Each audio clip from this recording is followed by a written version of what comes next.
The thing in the snow. I should have never taken that road.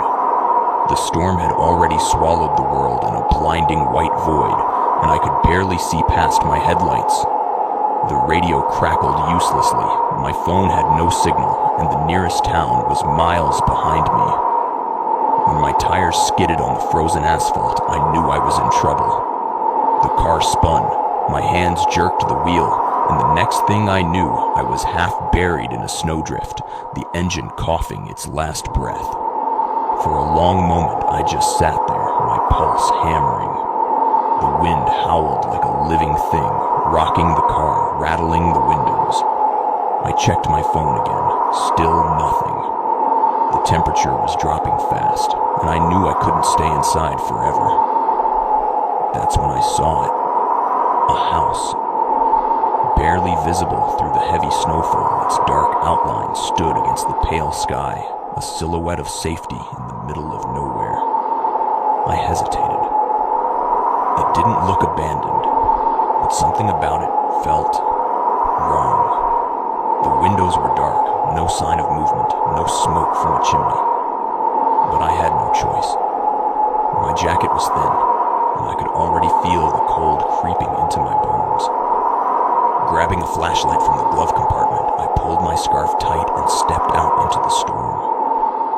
Each step was a battle against the wind, my boots sinking deep into the snow. I glanced behind me once, my car already disappearing beneath a fresh layer of white. My footprints trailed behind me, the only proof I had even been there. But halfway to the house, something made me stop. There were other footprints, not mine. They were scattered around the house, leading to the front door, but never away. My stomach tightened. Maybe someone else had sought shelter before me. Maybe they were inside, warming by a fire, and I was just scaring myself for no reason. That's what I told myself as I reached the porch, brushing snow off my gloves.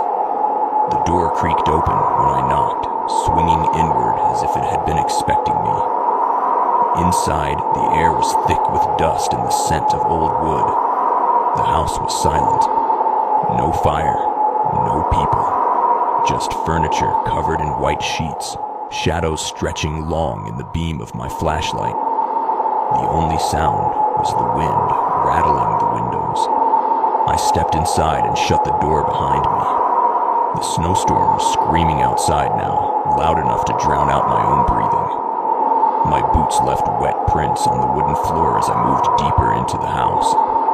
A grand staircase loomed ahead, leading into darkness. Doors lined the hallway, some ajar, revealing glimpses of empty rooms frozen in time. I called out, my voice hesitant. No answer. The place felt untouched, undisturbed, except for the footprints outside. My breath clouded in the dim light, the cold seeping through the walls. I checked my phone again. Dead. That's when I heard it. A single creak from the ceiling. My flashlight flickered. I aimed it upward, heart pounding. The sound had come from above me, the second floor. The house had been dead silent until now, but that noise, it had been deliberate, like a footstep. I wanted to leave. Every instinct in my body screamed at me to run back into the storm, risk the cold, try to find my car again. But my legs didn't move. Something about the way the darkness stretched down the hallway, the way the silence seemed to listen, held me in place. Then the footsteps started. Not just one, multiple, slow, deliberate, moving across the ceiling directly above me. My breath hitched. They weren't heading toward the stairs. They were circling, right above where I stood. I took a step back. The floor groaned beneath me. The footsteps stopped. For a long moment, there was nothing. Just the sound of my own heartbeat hammering in my ears. Then, a sharp thud. Something heavy hit the floor upstairs, right above me. My flashlight flickered again. My hands were shaking now. I backed up toward the door, my fingers fumbling for the handle.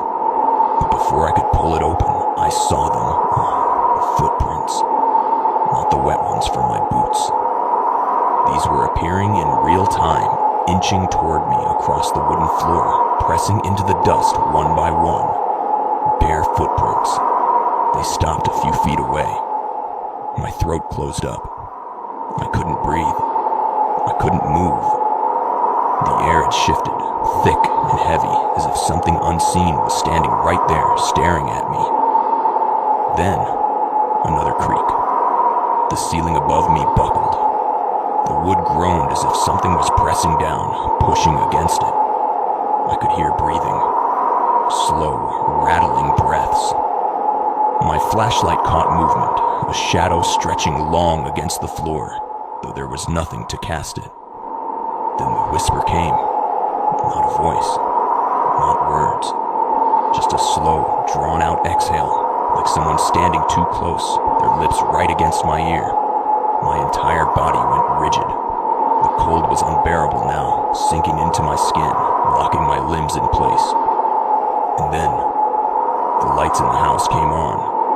All at once, every room lit up, the hallway burning with a sickly yellow glow. The air vibrated with something unseen, something moving around me, behind me, above me. The house had awakened. I ran. I don't remember unlocking the door, don't remember stumbling down the steps. I only remember the snow swallowing me whole as I sprinted toward my car, my breath coming in panicked gasps. I reached the vehicle, clawing at the door, throwing myself inside. I turned the key. Nothing. I turned it again, harder this time. The engine sputtered, coughed, then roared to life. Headlights cut through the snow. My hands were shaking as I threw the car into reverse, backing up so fast I nearly spun out again.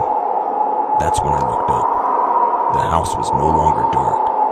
Every window blazed with light, and in the upstairs window, right where I'd heard the first footsteps, stood a figure. No face, no features, just a shadow. Watching me. I slammed the gas. The tires fought for traction before finally catching, and I sped down the road without looking back. By the time I made it to the next town, my body had gone numb. Not from the cold, but from something deeper, something primal. I told the locals what had happened, expecting disbelief, maybe laughter, but their faces fell. One of them, an older man with tired eyes, shook his head. That house, he said quietly, has been abandoned for decades. I swallowed hard. No, I whispered. There were footprints. He looked at me for a long time. Then he said the words that haunt me to this day. There always are. Story number 2. Don't answer the door. The knocking started at exactly midnight. At first, I thought I imagined it. The wind had been howling through the trees all night, rattling the windows and sending gusts of snow against the cabin walls. But then I heard it again. 3 slow, deliberate knocks. Not urgent, not frantic, just patient. I sat up in bed, my breath fogging in the freezing air. The fire had burned down to embers, casting weak shadows across the wooden walls. I reached for my phone, but the screen was black. Dead. The power had gone out hours ago, leaving me alone in this old cabin, miles away from the nearest neighbor.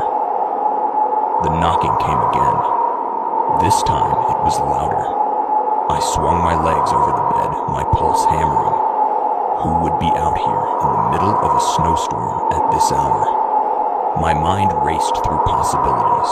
A lost traveler? Someone stranded in the cold? But if that were the case, wouldn't they be calling out for help? Begging to be let in? Instead, there was only silence. Then, knock, knock, knock. I crept toward the door, my feet soundless on the wooden floor. The only light came from the dying fire, flickering weakly in the hearth. The front door was locked. I knew it was. But something about the way the knocks came, so steady, so patient, made my skin crawl. I peered through the peephole. Nothing, just darkness. My stomach twisted. The snow outside was deep. If someone had walked up to my door, there should have been footprints. But the porch was pristine, untouched. No sign of anyone standing there. And yet, knock, knock, knock. I took a step back. My breath came faster now, my body rigid with cold, and something deeper, something I refused to name. The air in the cabin felt thick, pressing against my skin like unseen hands. I wanted to call someone, anyone, but my phone was useless, and the landline had been dead for years. The knocking stopped. For a long moment, I stood there, waiting, straining to hear past the wind. Maybe it was over. Maybe I had imagined it, some trick of the storm. Then the doorknob turned. Slowly. A breath hitched in my throat. The lock held, but the handle twisted back and forth, testing. Someone, or something, was on the other side. I didn't move. I didn't breathe. The handle stilled. Then, so quietly, I almost missed it. I heard it. A voice. Let me in. My stomach dropped. It was barely a whisper, just on the edge of hearing. A woman's voice, soft, pleading, but there was something wrong with it. Something too even, too controlled. Like someone trying very hard to sound human. I pressed my back against the wall, my fingers digging into the wood. I didn't respond. I didn't dare. Please, the voice said again. I'm so cold. I squeezed my eyes shut. I had lived in this cabin long enough to know one thing for certain. When something knocks at your door in the middle of the night, in the middle of nowhere, you do not answer. The silence stretched. Then, ever so slowly, the knocking started again. But this time, it wasn't just at the front door. It came from the back door, from the windows, from the walls. Knock, knock, knock. The air in the room turned icy, and I could feel it now. Something standing just outside every entrance, surrounding the cabin. The knocks came in unison, a slow, deliberate rhythm. Then the whispering began. Multiple voices, overlapping, too many to count. Some male, some female, some that sounded wrong. Garbled, like they were being played in reverse. My hands trembled as I grabbed the fireplace poker, gripping it so tight my knuckles ached. Not that it would help. The whispers stopped. Then came the laughter. A low, breathy chuckle right next to my ear. I spun, swinging the poker blindly. The room was empty, but the laughter continued, now at the window, at the door, circling me. They were inside. I stumbled back, my pulse pounding. My own breath came in ragged gasps, white puffs in the freezing air. My mind screamed at me to run, but there was nowhere to go. The storm outside was relentless, an endless wall of white. A soft thud echoed behind me. I turned, and my heart nearly stopped. The footprints. Wet, bare footprints trailed across the floor, leading from the front door to the center of the room, leading right to me. But the door had never opened. I felt it before I saw it. A presence, heavy, cold, standing inches away. My breath hitched, every muscle in my body locking in place. Then finally, the whisper came again, right against my ear. Why won't you let me in? I snapped. I bolted for the door, unlocking it in a panic, throwing it open, desperate to escape. The storm howled outside, blinding me with snow. But there was no one there. Just my footprints, and another set leading away from the porch. I slammed the door shut, locking it, barricading myself inside. I didn't sleep that night. I sat by the fire, poker in hand, waiting for the sun. When morning came, I dared to step outside. The snow had covered most of the tracks, but I could still see the last few leading away from the cabin, disappearing into the trees. But they didn't fade like normal footprints. They stopped, abruptly, as if whoever had been there simply vanished. I never stayed in that cabin again. I packed my things and left, leaving the place behind, hoping to forget. But some nights, when the wind howls just right, I swear I can still hear it. The knocking, waiting for me to answer. Story number 3. The Frozen Ones. They told us not to go there. Everyone in town had the same warning. Stay away from the old asylum on the hill, especially in winter, especially at night.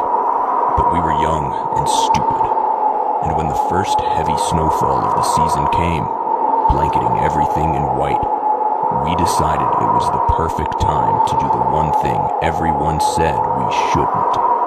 It was supposed to be just a dare, something to pass the time in our boring little town.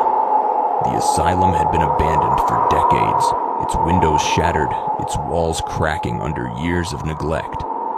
But inside, people said, the Frozen Ones waited. We laughed at the stories. They sounded ridiculous. Supposedly, the last patients had all died in the cold, their bodies frozen in place, standing like statues in the halls.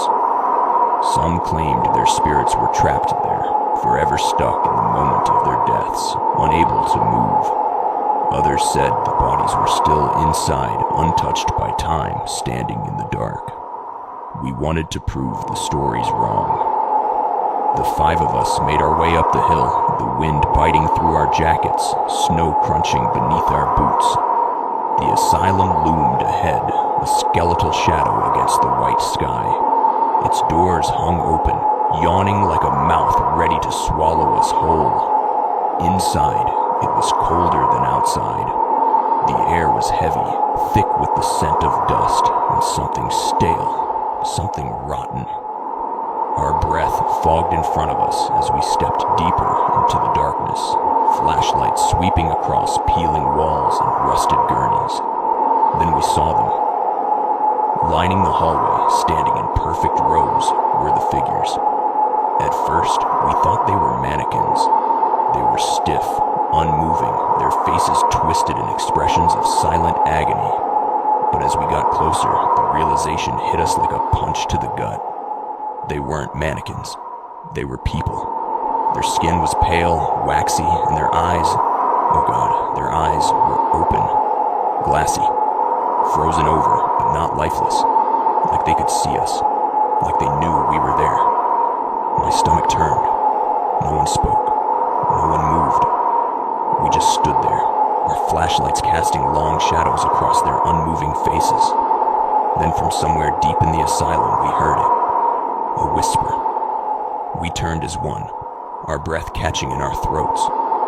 The sound was distant but growing louder, moving toward us, circling us. The frozen figures remained still, their dead eyes staring straight ahead. Then one of them shifted. It was slight, just the twitch of a finger. A blink. Barely noticeable, but we all saw it. Panic hit like a tidal wave. Someone grabbed my arm. Someone else muttered a curse under their breath. We needed to leave. Now, but the hallway was longer than before. The entrance, just a few steps behind us moments ago, had stretched into darkness. The wall seemed closer, pressing in, the figures standing taller, their frozen expressions twisting into something else. Something hungry.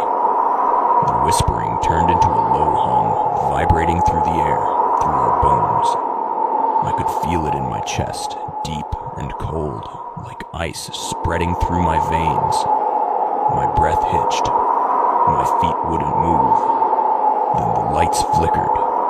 For less than a second, everything went dark. When the lights returned, the frozen figures had moved. They were closer.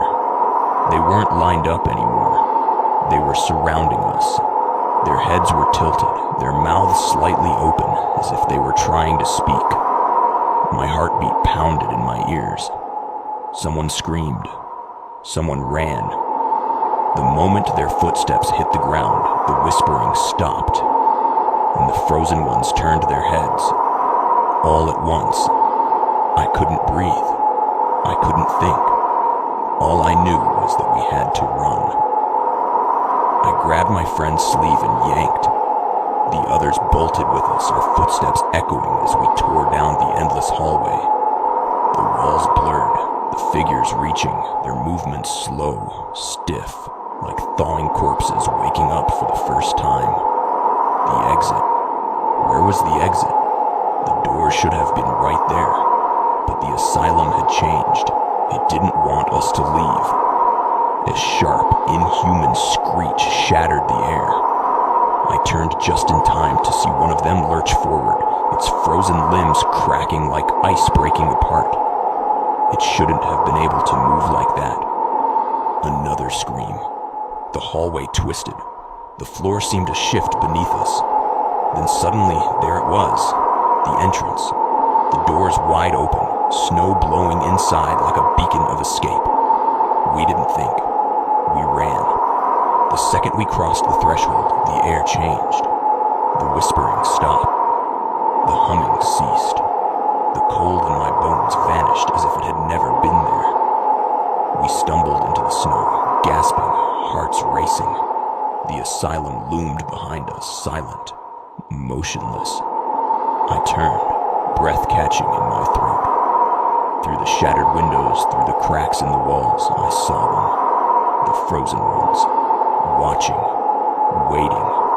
Their lifeless eyes locked onto us, their bodies once again stiff, unmoving. But we knew the truth now. They weren't really frozen. They were just waiting for someone to let them move again. Story number 4. The Silent Room. The first time I stepped into the silent room, I thought my ears had stopped working. The house was old, built sometime in the late 1800s, and had belonged to my great-uncle. He had died alone during the winter, his body found weeks later, frozen in his own bed. No one in the family wanted the place, so I took it. It was supposed to be a fresh start, a quiet retreat away from the noise of the city. The first few days were normal, if you ignored the occasional creaks and groans of a house settling into winter. The wind howled against the walls at night, and the snow piled up high enough to bury my car. But inside, everything seemed fine. That was until I found the room. It was at the end of the second-floor hallway, tucked behind a door that looked no different from the others. I had walked past it a dozen times, assuming it was just another empty guest room. But when I finally opened it, something felt wrong immediately. The air inside was thick, unmoving, as if it had been trapped there for years.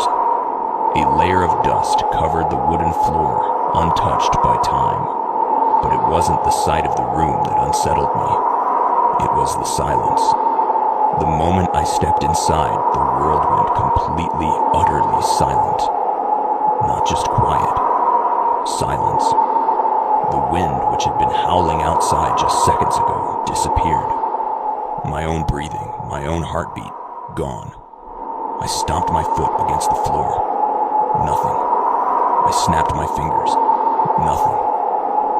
The room swallowed sound like a bottomless pit. I backed out. And the moment I crossed the threshold, everything rushed back. The wind, my heartbeat, the normal, familiar sounds of the house. I let out a shaky breath.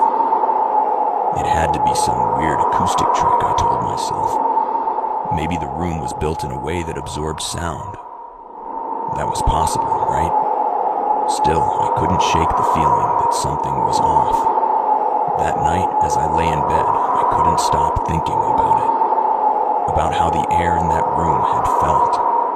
Heavier. Like something unseen was pressing down on me. I told myself I was being paranoid. It was just a room. But then, I heard it. A soft creak. Not from the wind. Not from the old pipes. From inside the silent room. I sat up, my breath caught in my throat. Another creak, followed by a slow, deliberate shift, like someone was stepping across the floorboards. But that was impossible. The room was empty. I had seen it with my own eyes. I grabbed my flashlight and crept into the hallway. The house was dark, the only light coming from the weak glow of the snow outside. The door to the silent room stood slightly ajar. I knew I had closed it. My stomach twisted, but I forced myself forward. Slowly, carefully, I pushed the door open and stepped inside. The moment my foot crossed the threshold, silence crashed down over me again. The wind vanished. My heartbeat faded. The air was thick, suffocating. And then I saw them. Footprints.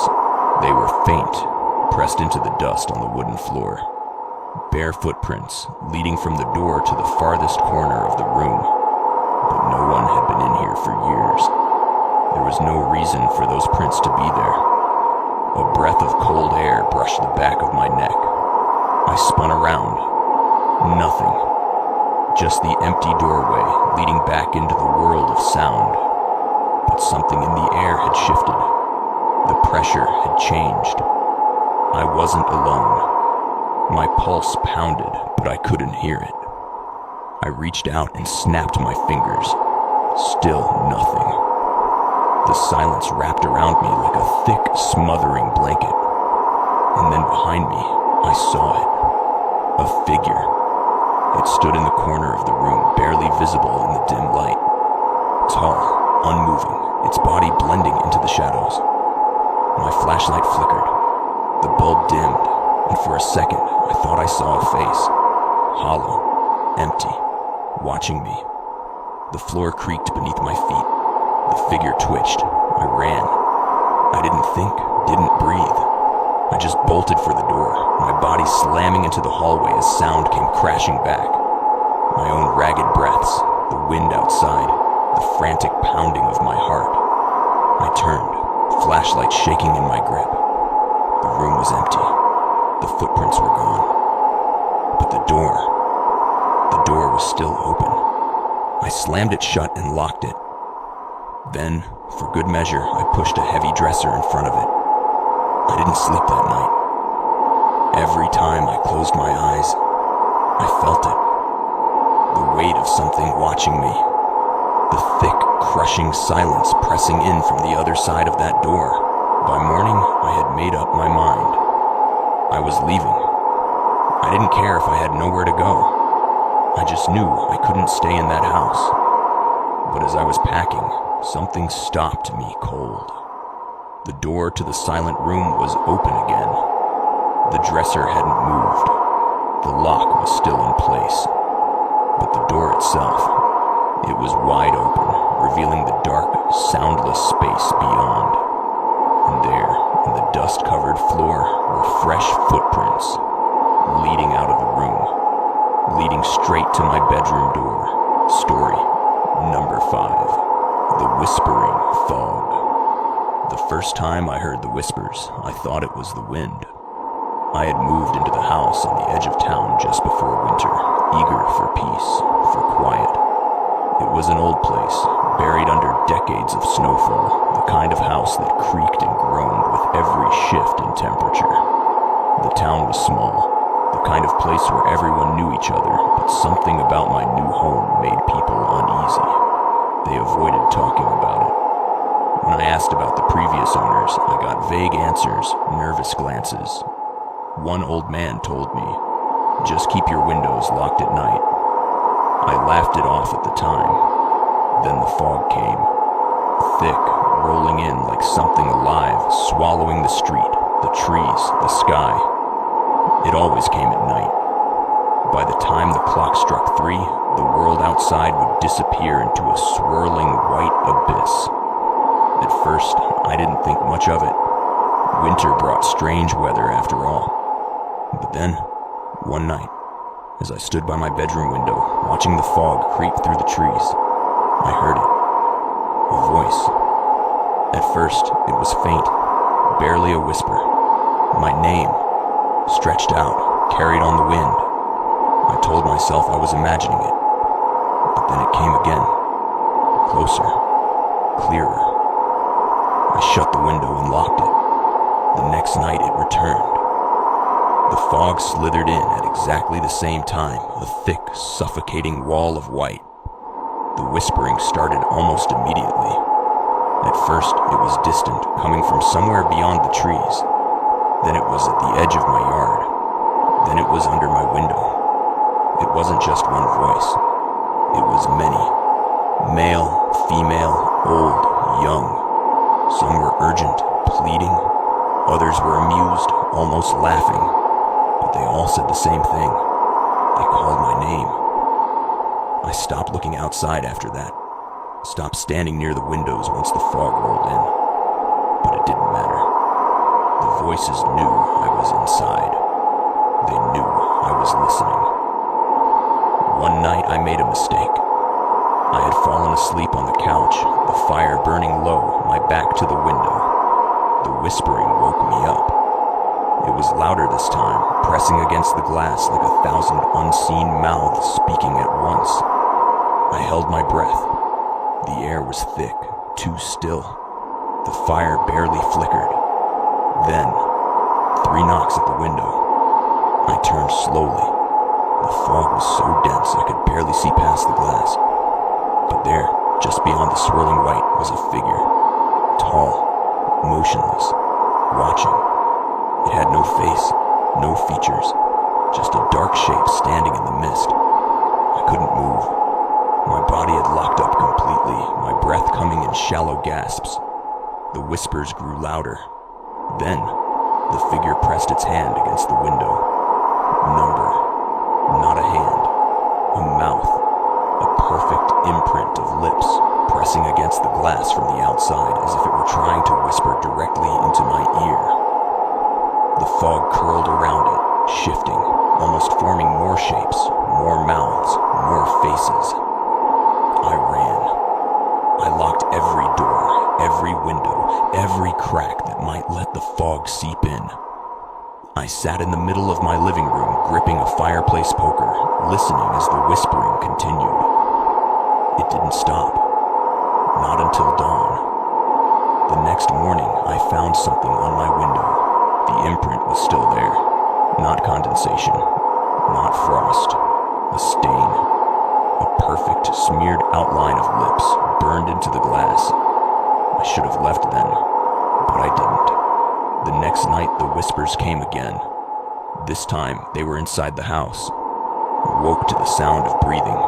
Slow, steady, coming from the foot of my bed. The fog was inside, swirling at the edges of the room. My blankets felt damp, heavy, as if they had been left out in the cold for hours. I didn't move, didn't breathe. Then from right beside my ear, a whisper. I see you. I bolted upright, my heart nearly stopping. The room was empty. The whispering was gone. But the air was thick with something unseen. Something wrong. I didn't sleep after that. I stayed awake until morning, gripping the fireplace poker like a lifeline. That was the last night I spent in the house, because the next day I found footprints in the snow, leading up to my window, and none leading away. Story number 6. The Snowman's Eyes. I was 8 years old when I built the snowman. It was the worst winter our town had seen in years. The kind of cold that seeped into your bones, that made the air thick and heavy with silence. The streets were buried under endless blankets of white, and school had been closed for days. My parents were stuck at work, leaving me alone with my grandfather, who never spoke much. He spent most of his time by the window, staring at the snow like he was waiting for something. Bored and restless, I decided to go outside and build a snowman. I rolled the body piece by piece, stacking it carefully near the old oak tree in our yard. It was tall, almost as tall as me. I used a tattered scarf I found in the garage, stuck 2 broken twigs for arms, and finally, I searched for something to use for the eyes. In the back corner of the shed, buried under old tools, I found them, 2 smooth, black buttons. They were larger than normal buttons, almost the size of silver dollars, and ice cold to the touch. I didn't think much of it at the time. I just pressed them into the snowman's face and stepped back, admiring my work. That was was when I noticed something strange. The snowman was facing the house, but when I had built it, I had been sure I had positioned it towards the street. I shook off the thought. Maybe I had just forgotten. Maybe I had turned it at some point without realizing it. That night, I woke up freezing. The heater in my room was working fine and my blankets were thick, but the air was different. It was the kind of cold that didn't just touch your skin. It sank deeper into your chest, your bones. Then I saw it. The scarf. It was on my floor, crumpled in a heap near the foot of my bed. My stomach tightened. I had left it on the snowman, I was sure of it. I got up slowly, my breath fogging in the air. The window was cracked open. Not much, just enough for a breeze to slip through. But I knew for a fact I had locked it before going to bed. My hands were shaking as I reached for the curtain and pulled it back. The snowman was gone. I stared at the empty space in the yard, my heart beat a slow, dull thud in my ears. The wind had picked up, sending flurries across the untouched snow. No footprints, no sign that anything had ever been there. I shut the window and crawled back into bed, pulling the blankets up to my chin. I told myself I had imagined it, that maybe the wind had knocked it over or the snow had swallowed it.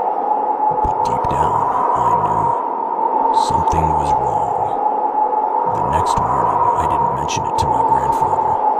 I didn't tell him about the scarf, or the window, or the empty space where my snowman had been. He wouldn't have believed me anyway. But then I saw them. The buttons. They were sitting on my windowsill, neatly placed, like someone had left them there on purpose. I ran downstairs, my heart pounding, my throat dry.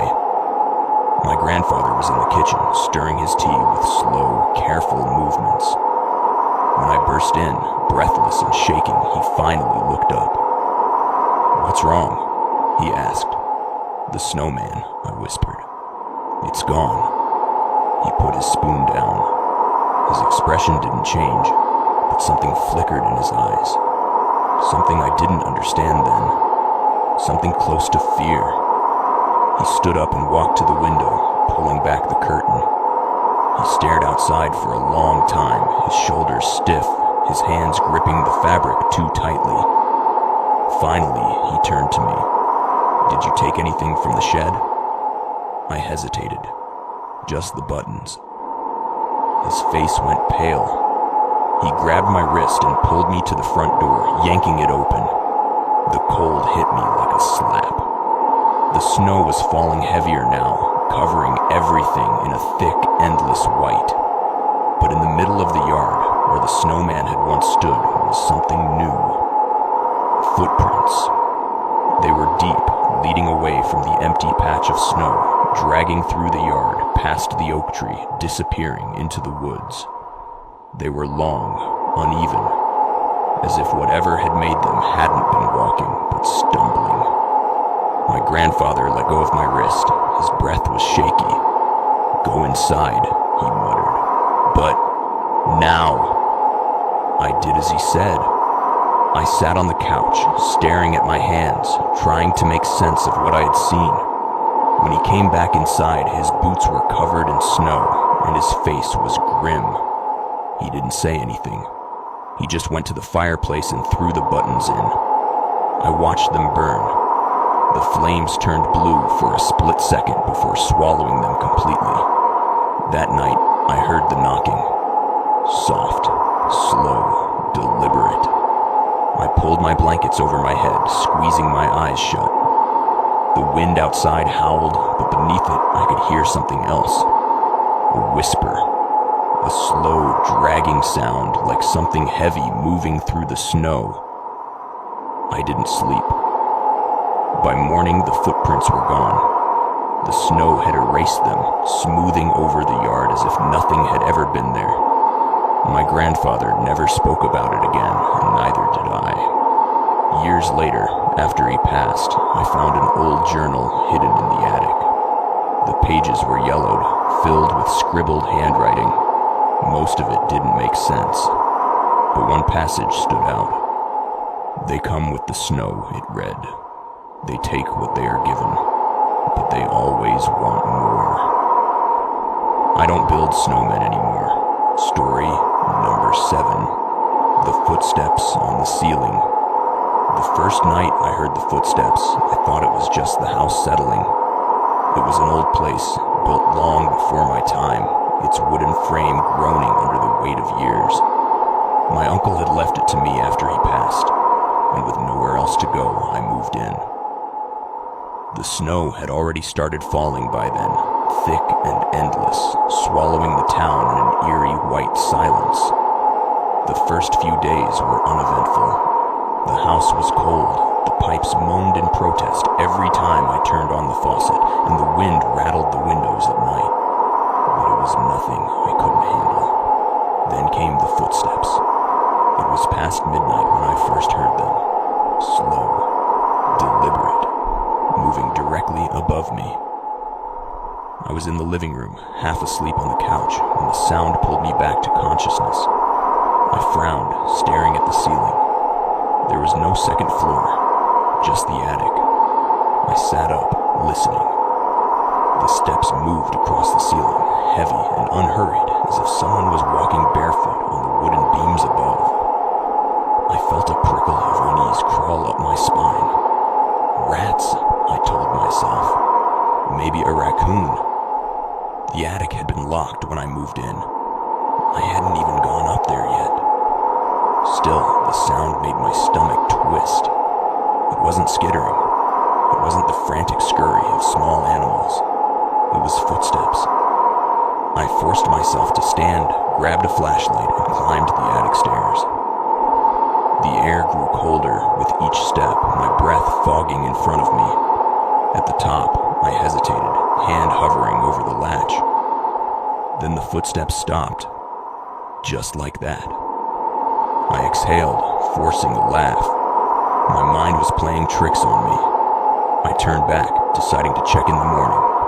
But as I stepped onto the stairs, a creak directly behind me. I spun around, heart slamming against my ribs, shining the flashlight into the attic. Nothing. Just dust and forgotten furniture. But the air had changed. It felt occupied. I shut the attic door and locked it. The next night, the footsteps returned. This time, they didn't stop at the attic. I was lying in bed when I heard them again. Slow, steady movements above me, pressing into the wood. My chest tightened as I stared at the ceiling.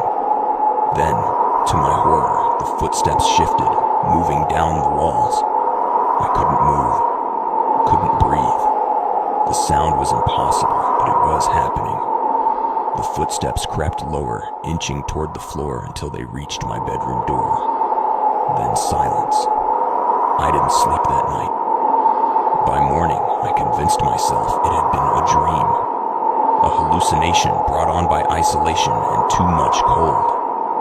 But something gnawed at me, a nagging feeling in the pit of my stomach. I needed proof. That night, I sprinkled flour on the floor of the attic.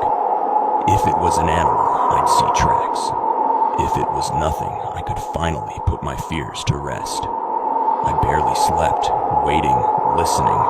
The footsteps came as they always did, pacing the ceiling, moving in slow, measured circles above my bed.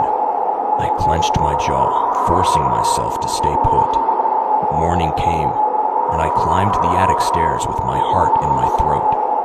The flashlight flickered as I pushed open the door. The flour was undisturbed, but the footprints were on the ceiling. My stomach lurched. They were clear as day, bare footprints pressed into the dust above me. Not animal tracks, not scuffs, human footprints, but upside down. I stumbled back, bile rising in my throat. My mind screamed at me to run, to leave the house and never look back. But something in me needed to know. I grabbed a chair, climbed onto it, and reached up. My fingers trembled as they brushed against the ceiling.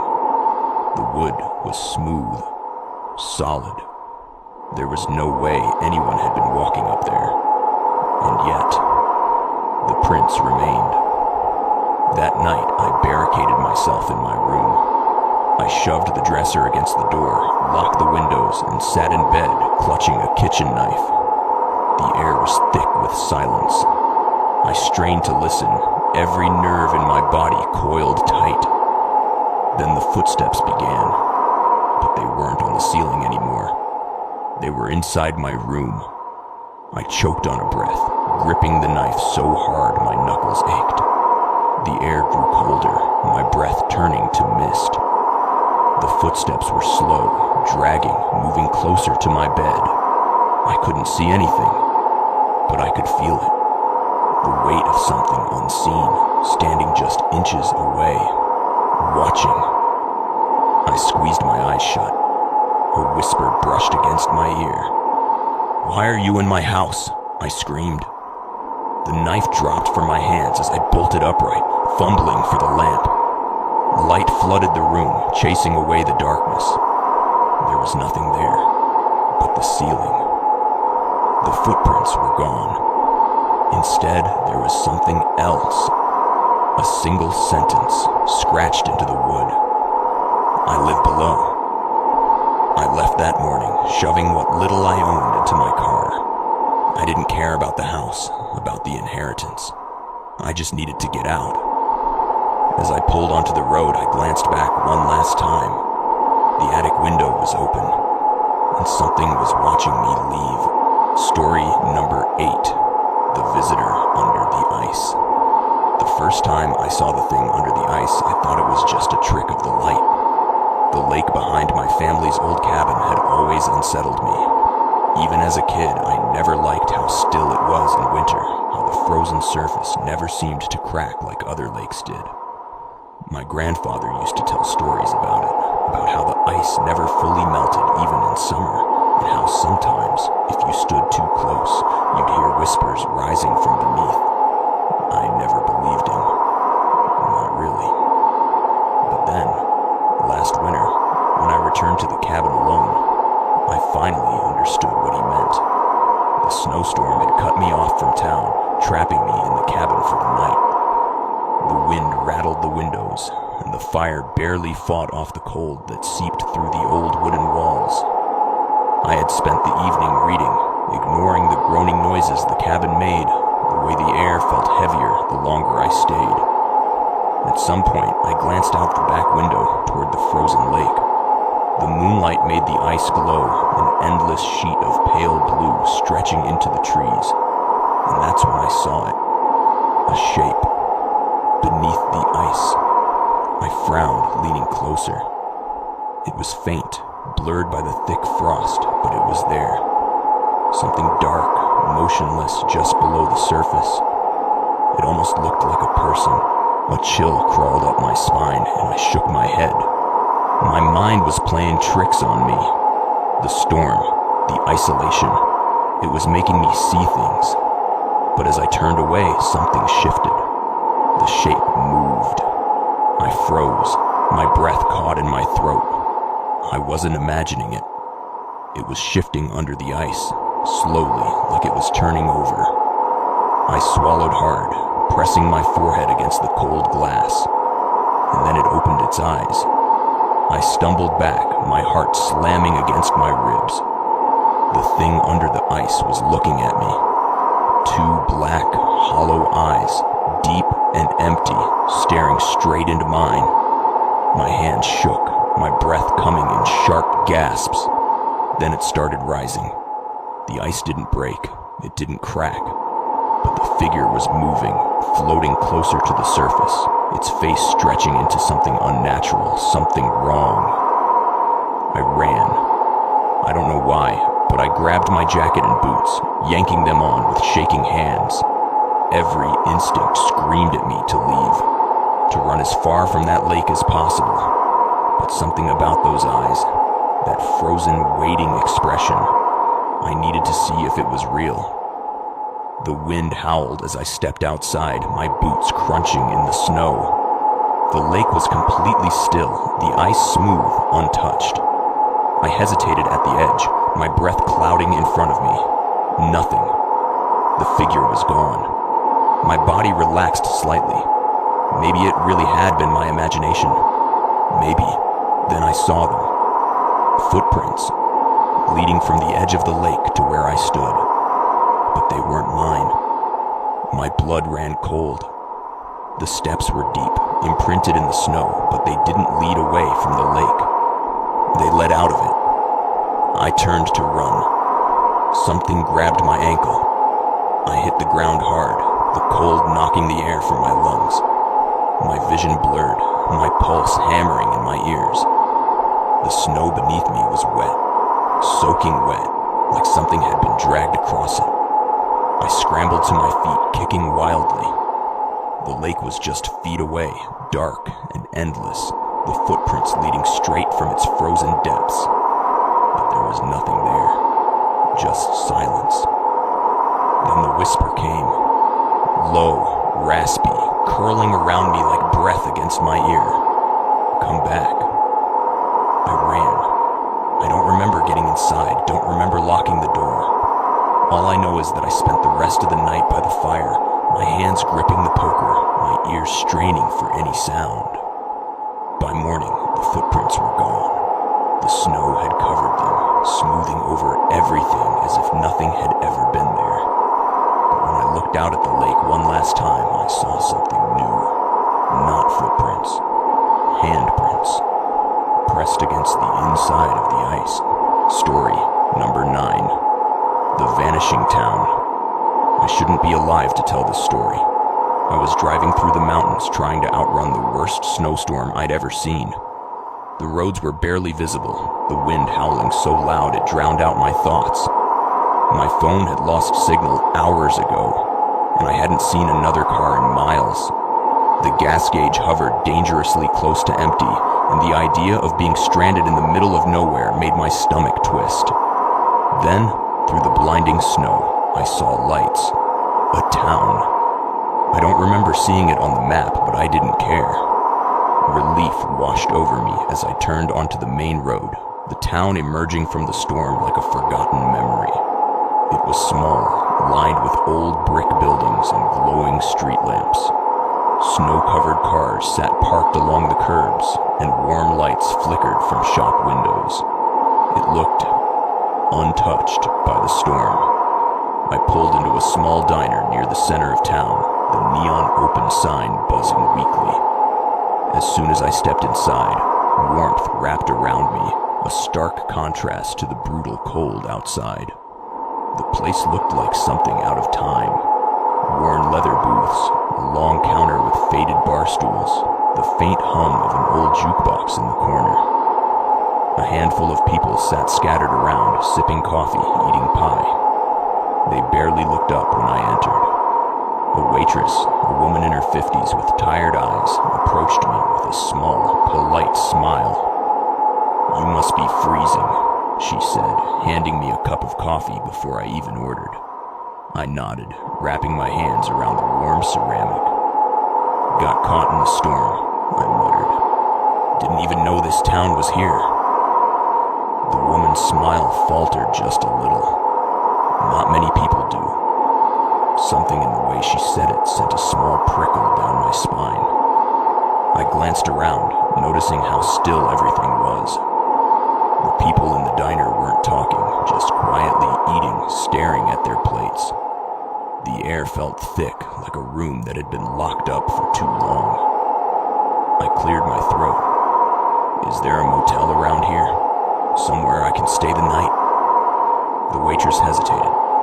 "There's a place down the road," she said, voice softer now. "Just don't go out after midnight." I frowned. "Why?" She opened her mouth, then closed it, shaking her head. "Storm gets worse. Best to stay inside." I didn't push. I was too tired, too cold. I finished my coffee, left a few crumpled bills on the counter, and made my way to the motel. It was small, just 6 rooms lined up in a row, the office barely more than a shed.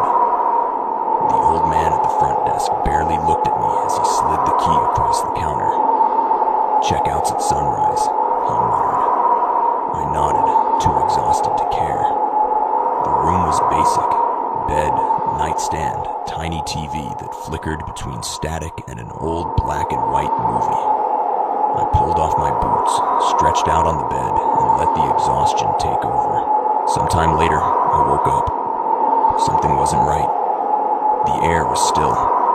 Too still. The heater had stopped working and the room was ice cold. My breath fogged in front of me as I sat up, listening. Then I heard it. A voice. Faint, distant, just outside my window. I stood slowly, heart pounding, and pulled back the curtain. The town was gone. Not covered in snow. Not hidden by the storm. Just gone. The diner, the streetlights, the buildings.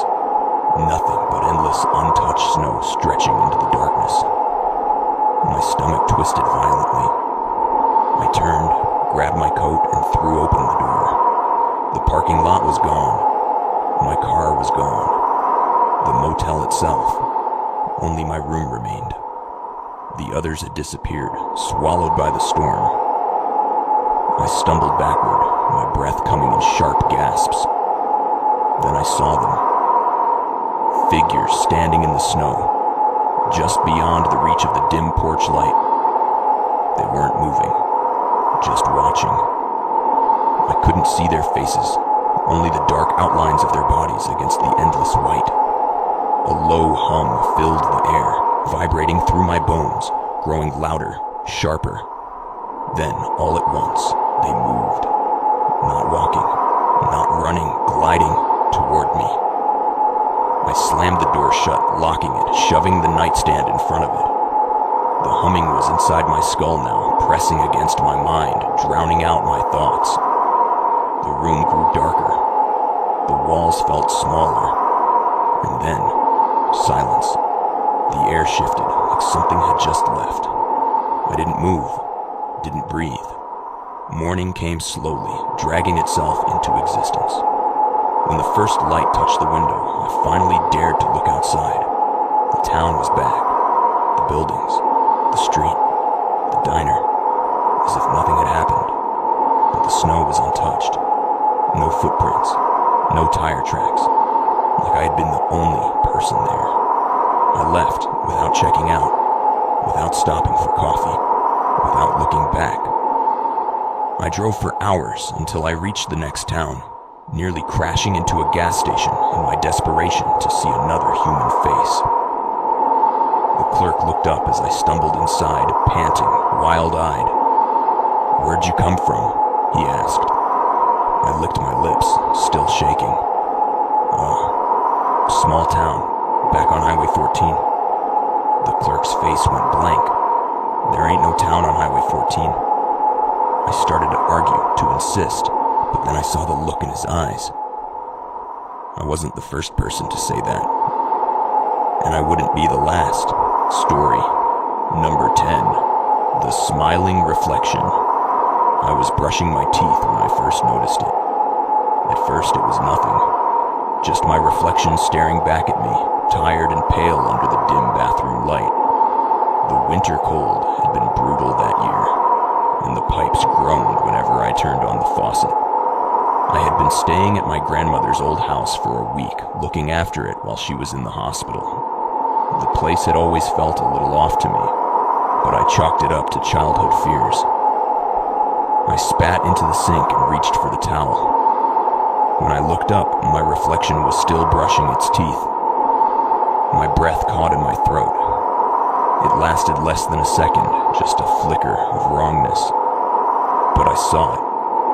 My own face, lagging behind like a bad video, mouth moving when I was already still. I took a step back, my heart pounding. Maybe I was tired. Maybe it was a trick of the dim light. The mirror was old, slightly warped, the glass fogging at the edges. I turned off the light and left the bathroom.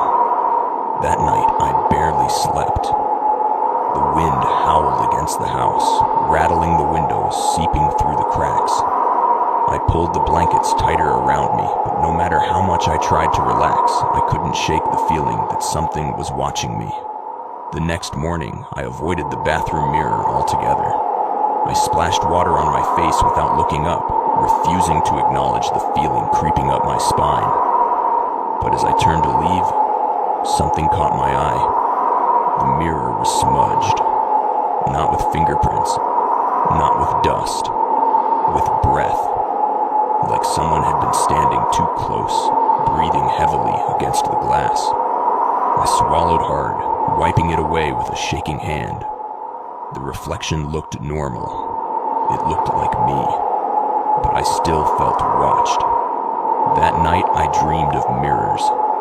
Endless, stretching mirrors filling the walls of a long, dark hallway. In them, my reflection stood, waiting, smiling. I woke up drenched in sweat, the room freezing cold. The wind was still howling, but something felt different. The air was heavier, pressing against my skin. My breath came fast, uneven. I forced myself to calm down, but the unease gnawed at me. I needed water. I padded down the hallway, the wooden floors cold against my feet. The house was silent, save for the occasional creak of settling wood. As I passed the bathroom, something made me stop. The door was open. I knew I had closed it.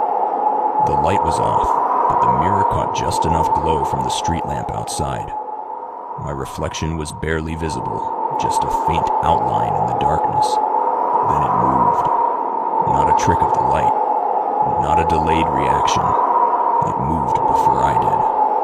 I sucked in a sharp breath, my body frozen. The figure in the mirror took a slow step forward, out of sync with me. My hands trembled at my sides. Then it smiled. Not my smile. Not forced. Not natural. A wide, unnatural grin stretching too far, teeth too white, lips curling at the edges like something imitating human expression. I stumbled back, my heart slamming against my ribs. The reflection's head tilted slightly, watching me, waiting. I ran. I don't remember reaching my bedroom, don't remember slamming the door shut. I just knew I couldn't look, couldn't see it again. The next morning, the mirror was normal. No smile, no wrong movements. But the breath marks were back. And this time, they weren't just on the glass. They were on my bedroom window, too. From the inside, story number 11, The House That Waits. They told me never to go near the old house on the hill. Every winter, when the snow buried the roads and the wind howled through the valley, the warnings returned. My grandfather was the first to say it, his voice low, his gaze distant. That house waits, he told me once, and it doesn't forget who steps inside. I thought it was just an old man's story, the kind meant to scare children away from trouble. But deep down, I knew the house was different. It wasn't abandoned like the others. It wasn't crumbling or boarded up. It stood there, watching, the windows dark and waiting. One night, when the storm was at its worst, I made the mistake of going inside. I had been driving home from a friend's place when the blizzard swallowed the road. The snow was thick, the wind so strong I could barely see past my headlights. My car struggled against the ice, the tires skidding with every turn. Then, without warning, the engine sputtered and died. Panic set in. The storm was relentless and the cold was already creeping into my bones. My phone had no signal and the nearest town was miles away. Then I saw it. The house. It stood at the top of the hill, untouched by the storm, its dark roof barely dusted with snow. I didn't think. I just ran. My boots sank into the snow with every step, the wind tearing at my jacket. The house loomed larger with each stride, its front door slightly ajar as if it had been left open just for me. The moment I stepped inside, the storm vanished. Not just the wind, not just the snow. Everything. The world outside was gone, replaced by a suffocating silence. The air was thick, heavy with something unseen. The house smelled of old wood and dust, but underneath there was something else. Something rotten. I turned to leave. The door was gone. Not closed. Gone. My breath hitched. The hallway stretched ahead, too long, too dark. The flickering chandelier above cast weak, sickly light against the walls, making the shadows move in ways they shouldn't. A whisper slid through the air. I spun around, my pulse hammering. The house was empty, but I wasn't alone. Somewhere in the darkness, something was waiting. I forced myself forward, my boots echoing against the wooden floor. The air grew colder with every step. Doors lined the hallway, each identical, each slightly ajar. Then from one of them, a creak. Slow, deliberate, like someone shifting their weight just beyond the threshold. I held my breath. My fingers trembled as I reached for the nearest doorknob. The whispering grew louder. I pushed the door open. The room was empty, at least at first. Then I saw them. The footprints, pressed into the dust-covered floor, leading from the doorway to the center of the room. But no one was there. A sharp chill crawled up my spine. The whispers had stopped. The air felt wrong. Then from behind me, the floor creaked. I turned slowly, every muscle in my body locking in place. There at the end of the hallway stood a figure, tall, motionless, featureless, its head tilted, almost curious. Then, all at once, the doors slammed shut. I ran. I don't remember how I got to the stairs, only that my feet barely touched the ground. The air around me vibrated with something unseen, something moving just behind me. The house was alive, shifting, warping, trying to keep me inside. As I reached the bottom of the staircase, I saw it. The door. It was back, but it wasn't open. Something stood in front of it, tall, watching, waiting. The air turned heavy, pressing against my chest. The whispering returned, curling around me like fingers in my hair. Stay, it sighed. I lunged forward, my body screaming for escape. The thing at the door didn't move. It just stood there, its head tilting again as if it was amused. I slammed into the door, my hands scrambling for the knob. The whispering grew frantic, urgent. Hands, not mine, grasped at my coat, my wrists, my shoulders. I turned the knob. The house breathed, and then I was outside. The storm hit me like a wall, snow blinding, wind cutting through me like knives. My car was there, headlights still on, engine running. The house was behind me, standing silent, unchanged. I didn't look back. I didn't stop running until I was behind the wheel, hands shaking as I floored the gas. The tires spun, caught, and I tore down the road, the house vanishing behind a curtain of white. I never went back. But sometimes, on winter nights, I wake up with the taste of dust in my mouth, and I hear the whisper. The house still waits. If you made it this far, you're braver than most. But tell me, have you ever experienced something unexplainable? A shadow where there shouldn't be one? A whisper in the dark? Share your horror stories in the comments below. I'll be reading them. And if you enjoyed these chilling tales, don't forget to like this video, subscribe to the channel, and check out the other horror stories appearing on your screen. You never know. The next story might just be about you.